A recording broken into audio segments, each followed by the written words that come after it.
Well, morning, everyone. My name is Brennan Derone, Chief Distribution Officer with E4 Insurance Services, and you are on the BREW, building relationships every week. Today, June 15th, normally estimated tax day, but you get a little more time this year, so I don't know, save it wisely. Today, we are going to have Jamie Orr on from Cincinnati Life, but before we get to that, of course, we've got our national days, and not a whole lot today, but two good ones. National Smile Power Day. So if you're out making cold calls, make sure to smile while you dial. Also, it's Nature Photography Day.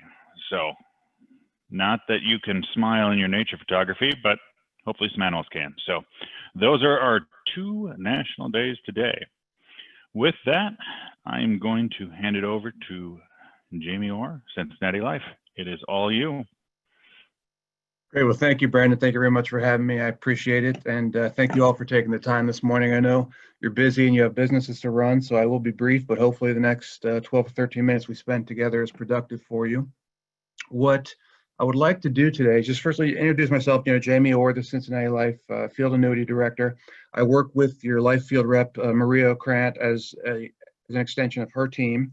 And what we wanted to do this morning was talk a little bit about income replacement and retirement, what our sources are of retirement income, and go into a little case study and maybe share some ideas. And when it comes to annuities, they are what they are. They're very basic, but I've been about trying to change the conversation around how we are positioning these with our customers, and thinking about some unique ways that we may not talk about that could benefit people. So let's go ahead and jump right into the case study.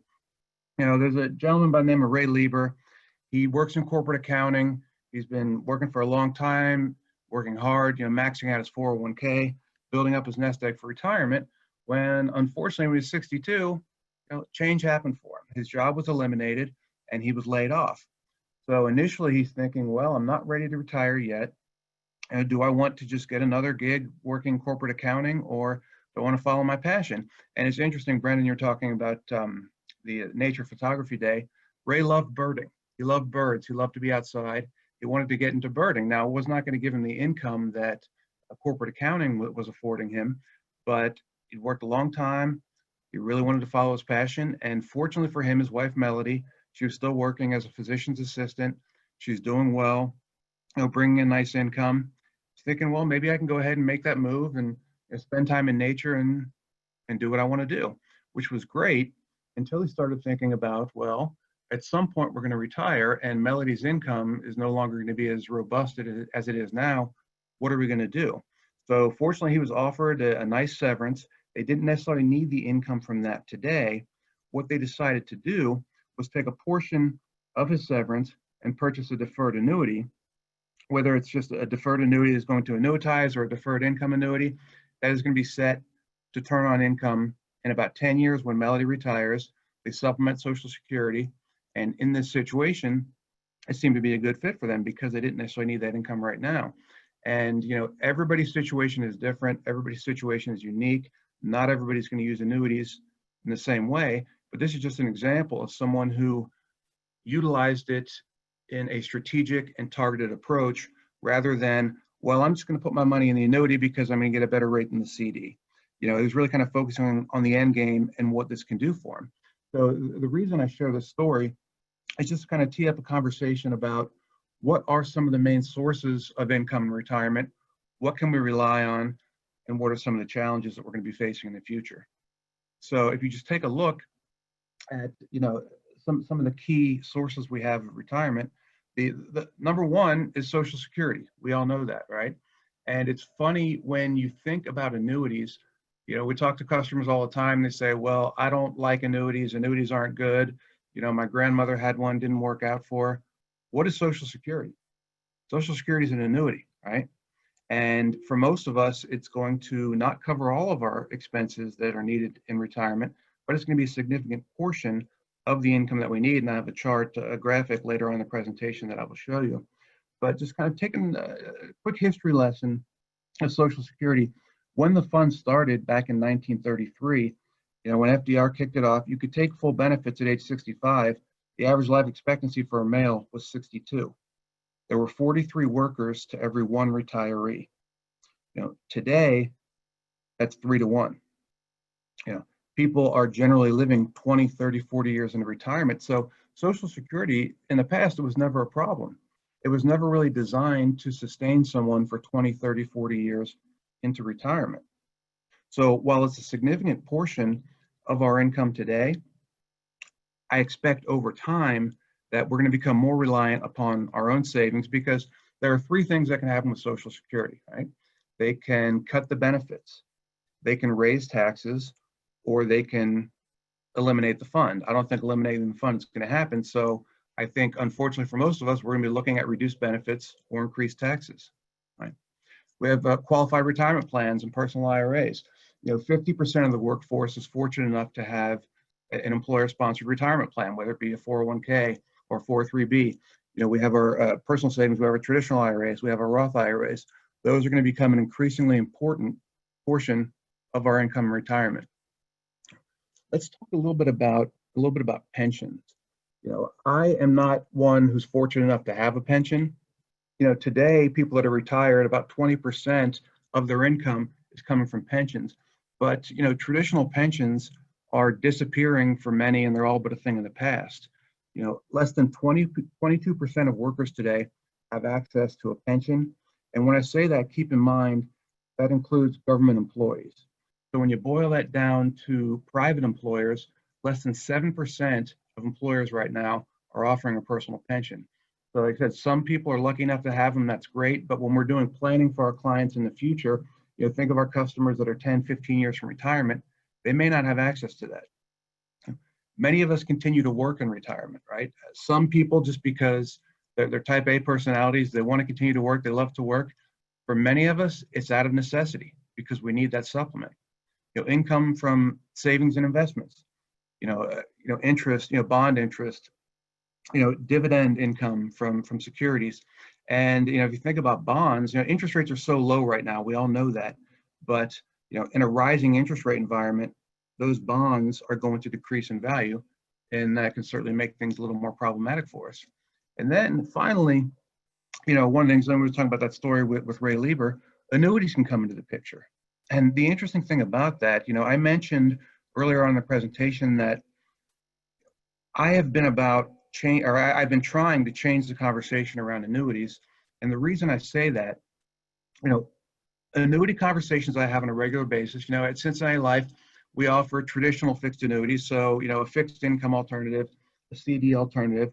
I get a lot of questions about, what are your rates? What are you guys paying? Is it better than the banks? Is it better than the competitors? And I get that, because you have to be competitive, certainly, but, an annuity is so much more than a savings vehicle. I'm going to kind of tell a quick side story to my college days, which at this point seemed like it was about 150 years ago, but I majored in ancient and medieval European history in college. Now you're thinking, okay, why is the Cincinnati Life annuity guy telling us he majored in history? The reason for that, the first time I ever learned about annuities was in a Roman history class. Annuities have been around for 2,000 years. They started in the Roman Empire, initially within the army. Generally what would happen, someone, say they're 45 years old, they're going to retire, they're going to hand over a lump sum of money to the government under a program called Annua in exchange for an annual payment based on their life expectancy. I actually have a 2,000-year-old life expectancy table out there.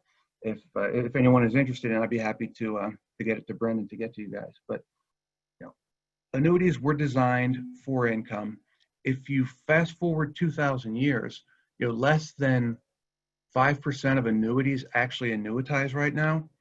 Now, when you hear that, you think, well, annuity income riders are very popular, and that's not annuitization. I get that. I understand that. However, those numbers were the same before income riders came on the scene. So knowing that annuities were designed for income, but they're generally not being used for income, kind of interesting, because when I have conversations with agents and advisors and customers, and when the annuity conversation comes up, I always ask about the end game. When we're talking about getting a better rate than you're going to get in the bank, keeping your money safe, deferring your taxes, having liquidity options, probate avoidance. So, it's still, the annuities are still part of your estate, but they're going to avoid that probate process. If the goal is wealth transfer, I love annuities.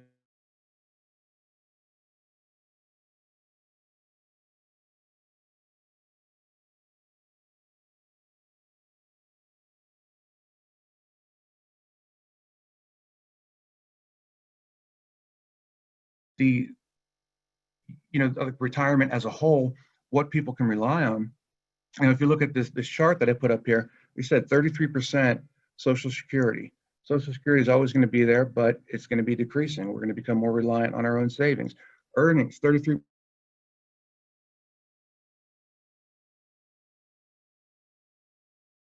Pension number of 20%. Where do you think that's going to be 10 years from now, 15 years from now, considering the fact we said that pensions are only offered by 7% of private employers today? When it comes to serving our customers and trying to help them, with planning, it's interesting that in the accumulation phase, when people are trying to build wealth, they generally rely on 3 advisors for wealth accumulation. For whatever reason, when it comes time to distribution planning, they rely on 1 advisor. And, we are in a unique position to be able to utilize annuities with those customers and be that 1 advisor. Because we're working with people over all these years, we're helping them build that wealth. The last thing we want to see them do at the end of the day is walk away. We want to be that distribution planner for them. So, when you think about, the news media and the sound bites that we see every day, there are a lot of things that are put out there in the news that I don't like because it's, it sensationalizes everything, tries to scare people. What I do absolutely and wholeheartedly believe that they say, we're facing a retirement crisis in this country. And if you take a look at some of those things that we talked about, Social Security is not going to cut it. Pensions are going away. There are 10,000 people a day turning age 65. Fidelity did a study. They said a 65-year-old couple retiring today can expect to spend between $250,000 and $430,000 in retirement. A 65-year-old couple, they can expect there's a 25% chance that one of them is going to live to be 95. So this is not when Social Security started where people were living or weren't even living to their full benefit age. In 1960, on average, when people retired, they were living 3 years into retirement. Every advisor that I talk to, when I ask them, if you're that distribution planner and you're coaching your customers on, income replacement retirement, how long do you tell them to plan for? Well, none of us know how long we're going to be around, right? But the number that continually seems to come back to me is 30 years. We coach our customers to make sure that they're going to have income for at least 30 years. To give you an example, my wife's grandmother passed away a year ago. She was 97 years old. She retired from the bank 40 years ago.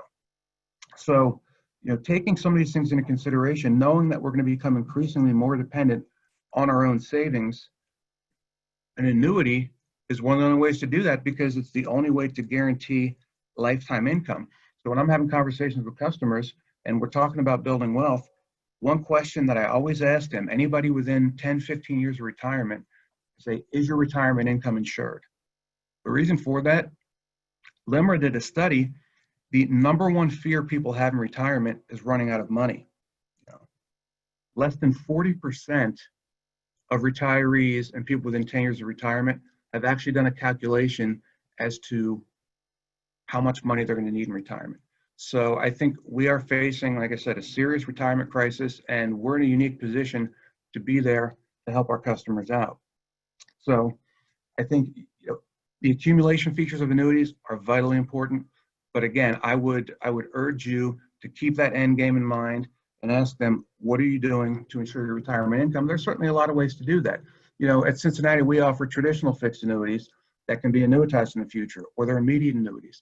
There are deferred income annuities. You have index annuities and fixed annuities with income riders. There are a lot of different ways to do it. But the annuity industry is a $240 billion a year business. Knowing these challenges and pitfalls that people are going to be facing, I think it's vitally important to just kind of bring that into discussion and always focus on that end game and talk about the longevity insurance that annuities can bring. And with that, it's 10:15, and I will hop off my soapbox unless there's anything else you'd like me to cover, Brendan, or any questions anybody has. Well, Jamie, I myself am interested in the life expectancy table from 2,000 years ago. So if you can send that over, I'm intrigued, and anybody that wants it, you know how to get a hold of me. Also, I'm intrigued. Did you ever get a job in ancient and medieval history after coming out of college, or did you have, what was your plan for a job? I didn't actually, Brendan. My goal was I wanted to be a football coach and a history teacher in high school. That's what I wanted to do. But after I got my bachelor's degree, I was not interested in further education. I wanted to get a job, and I wanted to get back to Cincinnati. So I started at the ground level of an insurance company and never left the industry. Well, so maybe when I retire. Yes, sounds good.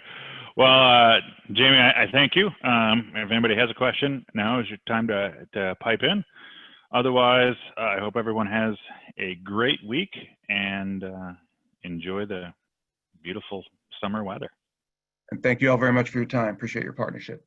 Yes, thank you.